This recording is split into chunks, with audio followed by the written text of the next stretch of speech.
Hello and welcome to my Yu-Gi-Oh channel. So today we've got some more information from Lightning Overdrive, and this time we're covering a new Dogmatika card. It's a ritual spell, and you've also got the ritual monster to go with it. So Dogmatika is the ritual spell card. The effect is this card is used to ritual summon any Dogmatika ritual monster. You can only activate one card with this card's name per turn.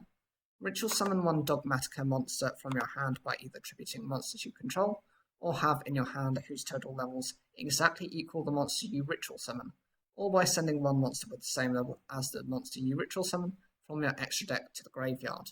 For the rest of this turn, after this card is resolved, you cannot special summon monsters from your extra deck. So the whole point of the Dogmatikas are they're very anti-extra deck, so you having to get rid of one of your extra deck monsters isn't a problem as a cost. If anything, it's actually more of a benefit rather than having to rip apart your hand trying to look for monsters to meet the condition. Unlike most ritual spells, which is quite unusual, it has to be exact levels. There are often cards such as Blackluster Ritual which will say it must total the level of the monster you're summoning or more. This doesn't provide that flexibility, but it does in that you can just rip apart your extra deck. You're not likely to be using it. And the ritual card to go with it is called Dogmatika Albaz Knight. It's a level 8 light attribute ritual type spellcaster, effect monster with 500 attack and 2500 defense. You can ritual summon this card with Dogmatikas. You can only use this card's name's second effect once per turn. 1. You cannot special summon monsters from the extra deck.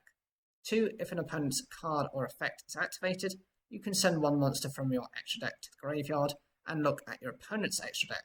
And if you do, send one monster from there to the graveyard. This card gains attack equal to half the sent monster's total attack until the end of this turn. Okay, so I kind of like the card, but I kind of don't. For starters, it does restrict you. You can't use your extra deck. So there are things. There are some of these greed type cards which rip apart your extra deck anyway.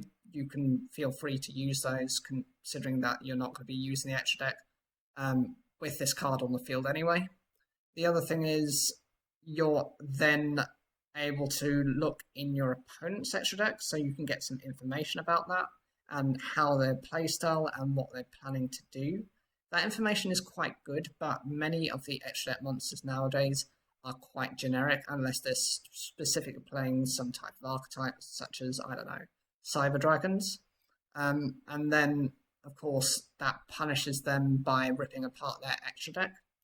It's not as effective as you would like it to be because it's a 1-for-1. You're trading in your extra deck monster for theirs. And depending on what you hit, you do get to choose which one you hit. So there is that flexibility to it. But even with the attack gain that you're going to receive, it's only until the end of the turn.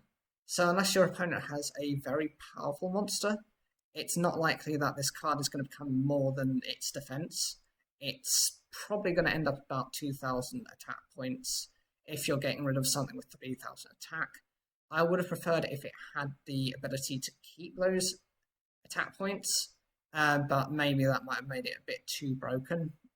But this is just kind of what I think of the card. I don't think it's as useful as it could have been.